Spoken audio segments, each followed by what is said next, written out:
ზაქარია ფალიაშვილის სახელობის თბილისის ოპერისა და ბალეტის თეატრში გაიმართა პრემიერა სპექტაკლისა ჯამბაზების. სწორედ პრემიერის შესახებ ვისაუბრებთ. საოპერო მომღერალი ბარიტონი გიორგი ლომისელი შემოგვიერთდა. მოგესალმებით გიორგი, მადლობა ჩვენთან მობრძანებისთვის. მოგესალმებით დილომშვიდობის. მინდა მადლობით დავიწყო დღევანდელი ჩვენი შეხვედრა. თქვენი ტელევიზია ყოველთვის ჩემი კარიერის პირველივე ნაბიჯებიდან ყოველთვის გვერდში მედგა და აშუქებდა ჩემს სიახლეებს და დღესაც ასეა და მადლობა ამისთვის. დიდი მადლობა თქვენ, რომ არასდროს უარს არ გვეუბნებით და ყოველთვის მოდიხართ ჩვენთან სტუმრად. რაც შეეხება პრემიერაზე ვსაუბრობთ, ეს არის რუჯერო ლეონკავალნოს ჯამბაზები, ცნობილი სპექტაკლი. ამ შემთხვევაში ეს არის პარმის დადგმა, იტალიელი რეჟისორი და შემოქმედებითი ჯგუფია, ხო? ხატრები ასევე. დიდი ისტორია აქვს ჯამბაზებს ჩვენს ქვეყანაში და ნუ იტალიაში ვიცით რომ 1892 წელს დაიდგა და შემდგომ მალევე საქართველოში და 20 წლის წინ კი თემურ ჩხეიძის რეჟისორობით შედგა პრემიერა ამ სპექტაკლისა, სადაც თქვენი დებიუტი შედგა და უკვე 20 წლის შემდეგ შეასრულეთ სიუიოს პარტია. აი მოგვიყევით როგორ ჩაიარა პრემიერა. მინდა ვთქვა რომ ჩაიარა არაჩვეულებრივად, თითქმის ყველა სპექტაკლზე იყო sold-out-ი, ყველა ბილეთი იყო გაყიდული, აგერ 3 სპექტაკლია დარჩენილი და სულ რამოდენიმე ბილეთია დარჩენილი, იმიტომ რომ ძალიან დიდი დაინტერესება გამოიწვია მაყურებლის მხრიდან სწორედ აი ამ დადგმამ და ვფიქრობ ეს ჩვენი ერთთვიანი შრომა დაგვიფასდა და მაქსიმალურად რაც შევძელით მივიტანეთ მაყურებლამდე ეს ჩვენი ემოციები, ჩვენი ნამუშევარი და ვფიქრობ ძალიან ყოფილი წავიდა ყველა სპექტაკლებიდან ერთი თვე ესე იგი დასჭირდა დაახლოებით მეტნაკლებად კი აი მუშაობის პროცესზე უფრო მეტი რომ გითხრათ. მით უმეტეს იტალიელი რეჟისორი, მხატვრები ეს თქვენთვის არ არის სიახლე ვთქვათ, გაქვთ ხოლმე ესეთი შემოქმედებითი თანამშრომლობები სხვადასხვა დასებთან, მაგრამ ამ შემთხვევაში მაინც რითი იყო გამორჩეული, აი ამ კონკრეტულად რეჟისორზე და მხატვრებზე რაც გვეტყვით და თქვენს პარტნიორებზე. კი ბატონო, გამოვარჩევით ამ სპექტაკლს ძალიან საინტერესო დადგმა ეს კოსტუმები, თვითონ მხატვრობა, დეკორაციები მაქსიმალურად მიახლოვებულია იმ სიუჟეტთან და რაღაცნაირად გვრთავს ბოლომდე იმ კონკრეტულ სიუჟეტში, რაზეც არის ეს სპექტაკლი და ვფიქრობ, რომ ძალიან კარგი ნამუშევარი არის. ეს დადგმა არის რეჟისორი გახლავთ ფედერიკო გრაცინი და იდირიჟორებს რომ არ დამავიწყდეს 8-ში ვიმღერებ კიდევ ერთხელ ამ სპექტაკლში მივიღებ მონაწილეობას და იდირიჟორებს მაესტრო ფილიპო კონტი. ძალიან საინტერესოა. აი 20 წლის წინანდელ დადგმაზეც რამდენიმე სიტყვა რომ გითხრათ, მით უმეტეს დებიუტი შედგა თქვენი თემურ ჩხეიძის ჯამბაზებში. არა 20 წლის წინ თვითონ დაიდგა ვფიქრობ. დაიდგა, მაგრამ უფრო მოგვიანებით მე 2016 წელს ვიმღერე. უბრალოდ დებიუტი იყო ჩემთვის, რადგან პირველად შევასრულე ეს პარტია. პირველი სპექტაკლი იყო ოპერის თეატრში ჩემი ზოგადად და ვფიქრობ, რომ ის დადგმა საინტერესო იყო, თუმცა ეს დადგმა რაღაც სიახლეა, თან პარმის თეატრის პროდუქცია ბოლომდე, ასე ვთქვათ, იტალიური სულია, მიდგომა ყველანაირად და რა ვიცი, ვფიქრობ ძალიან წარმატებული გამოდგა ეს პროექტი ჩვენ თეატრისთვის. თავად აი სილვიოზე რომ გითხრათ პერსონაჟზე, ვის როლსაც ასრულებს. როგორია და როგორი იყო მასზე მუშაობა? უნდა ხომ ალბათ რაღაც განსხვავებული სპეციფიკა, ოპერის მომღერალს მით უმეტესად ოპერაში სხვა სპეციფიკაა, სხვანაირად მუშაობენ როლთან დაკავშირებით ხო როლის შესახებ. ზოგადად ბარიტონებს გვაქვს ცოტა ესეთი როლები დრამატული, ხან ძალიან ბოროტები ვართ, ხან ძალიან ესეთი ზედმეტად მამაკაცურები, დიახ და ეს ცოტა ესეთი რომანტიკას მოიცავს, უფრო მეტი რომანტიკულობა არის საჭირო ამ როლში და ნუ რა თქმა უნდა არ არის დადებითი პერსონაჟი, მაგრამ ჩვენ ვართ ერთგვარი ადვოკატები ჩვენი როლის და ვცდილობთ ყოველთვის რომ მაქსიმალურად კარგად წარმოვაჩინოთ ჩვენი როლი. ნუ სასიმღერო ძალიან ისეთი რომანტიკული, სასიამოვნო სამღერია ვიტყოდი და ძალიან აი როლის შექმნას სჭირდება თუ არა, აი ნახოთ აუცილებლად წინა დადგმები, უყუროთ იტალიურ დადგმებს, უყუროთ ქართულ დადგმებს, სჭირდება თუ არა ეს როლის მომზადებას? კი, მე არ ვიცი ხა სხვა როგორ მუშაობს ყოველ შემთხვევაში, მაგრამ მე ვცდილობ ხოლმე რომ მაინც ძველ დადგმებს უყურებ ხოლმე რა, ძველი დიდი მომღერლების შესრულებით და მათგან ვიღებ მაგალითს ძალიან ხშირად.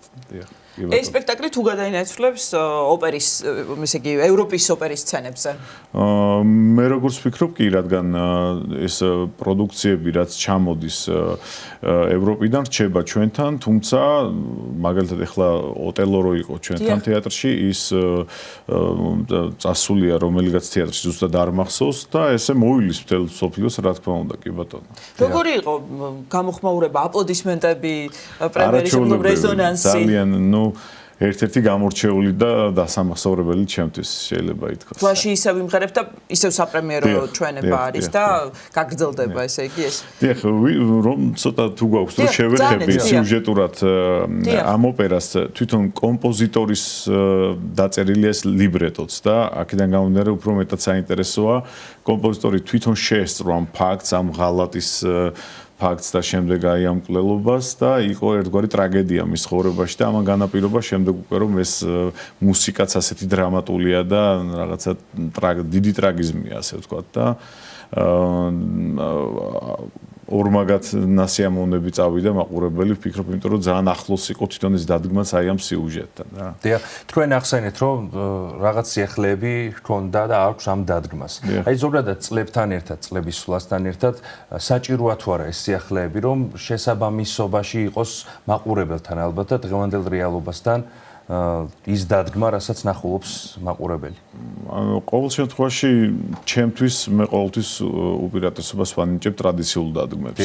ეს თანამედროვე დადგმები, რომ არ მოგატყუოთ, ჩემთვის დიდად მიმზიდველი არ არის. აი, ჩემთვის უფრო მნიშვნელოვანია ყოველთვის აი იმ ეპოქაში, სადაც რა დროსაც მოხდა ეს კონკრეტული დიახ, სიუჟეტი, აი ჩემთვის ეს უფრო მნიშვნელოვანია, რომ მიახლოვებული იყოს აი იმ კონკრეტულ დროსთან და მომენტთან ესა თუ ის დადგმა. დიახ. გიორგი, ერთი სიახლეა ძალიან მნიშვნელოვანი, რომლის გამხელი საშუალება და შესაძლებლობა გვაქვს ახლა უფლება უბრალოდ და ვიტყვით რომ აბესალომ და ეთერი დაიდგმება პარმაში ქართულ ენაზე, ხო? რეჟისორი გოჩა კაპანაძე დადგამს უფრო ვრცლად თქვენგან მოვისმენთ. დიახ. 2 წლის წინ ეს დაიდგა 15 სექტემბერს კატანიაში, მასიმო ბელინის თეატრში, პირველად დაიდგა იტალიურ ენაზე, კოსტუმირება, დეკორაცია, ყველაფერი იყო იტალიელების მიერ შესრულებული და სწორედ იგივე პროდუქცია ახლა იდგმება პარმის თეატრში, ოღონდ ამჯერად ქართულად. და ეს ძალიან სასიხარულოა, რომ ქართული ენა გაჟღერდება უცხო ქვეყანაში. და თქვენ მე შევასრულებ მურმანის პარტიას. იქაც შევასრულე იტალიურად, მაგრამ ამჯერად ქართულად შევასრულებ. ძალიან დიდი მოვლენა არის ქართული ოპერისთვის, ხო? კი ბატონო, და ეს ყველაფერი არის ოპერის სამშობლოში, რომ ქართულ ენაზე დაიდგმება აბესალომ და ეთერი. ეს განცდა იყო დაუვიწყარი ჩემთვის, რომ ჩვენი კულტურის, ასე ვთქვათ, ეს უდიდესი საგანძური ჩვენ წარმოვაჩინეთ ესეთი დიდი ტრადიციების ქვეყანაში, რომელსაც იტალია ქვია. და უნდა შევეხოთ ერთ ფაქტს აუცილებლად, რომ ეს ყველაფერი შედეგია იმისა, რომ ჩვენმა სამხატვრო ხელმძღვანელმა ბატონმა ბადრე მაისურაძემ ძალიან დიდი შრომა გაწია, რომ აი ამ დონეზე ასულიყო ეს ჩვენი ხელოვნება ევროპის მასშტაბით, არაერთი დაისი დაიდგა, აბესალომი დაიდგა და კიდე იგეგმება მრავალი რამდენიმე ქართული ოპერები, რომელიც უნდა დაიდგას ევროპაში, სხვადასხვა ქვეყნებში და აი სწორედ ეს პროდუქციაც ახლა რაც არის ჩამოსული საქართველოში, უამრავი იყო ესეთი უამრავი პრემიერა იყო უკვე და ეს დიდი ფუფუნება არის, იმიტომ რომ ყველა ერთხმად აღნიშნავს მაყურებელიც, მომღერლებიც, რომ ძალიან საინტერესო იყო ყველა დადგმა და მადლობა ამისთვის ბატონ ბადრე მაისურაძეს, რომ ესე შეაყვარა ქართველ მსმენელს კიდევ ერთხელ ჩვენი საოპერო ხელოვნება. გიორგი, მიმდინარე წელსა და სამომავლო გეგმებზე უნდა გკითხო აუცილებლად. როგორია წლევანდელი წელი სამომავლო გეგმების კუთხით პირადად თქვენთვის საქართველოსა და მის ფარგლებს გარეთ რა იგეგმება თქვენს პირად კარიერაში ამ კუთხით? მოგეხსენებათ მე გადაცემაში ერთხელ ვახსენე რომ ეხლა სექტემბერში ვიმღერებ ექსპორტის ფესტივალზე ოპერა ტრუბადურში კონტე დი ლუნას პარტია, სადაც ძალიან წარმატებით შეფასდა ეს ჩემი გამოსვლა და მას მოყვა შემდეგ უკვე რამდენიმე შემოთავაზება, რომელიც უნდა გაოფიციალურდეს და ველოდები აი პროცესს. რაც შეეხება საქართველოს მასშტაბით ძალიან დატვირთული სეზონი გვაქვს. ეხლა დავიწყე მუშაობა დონ ჟუანზე.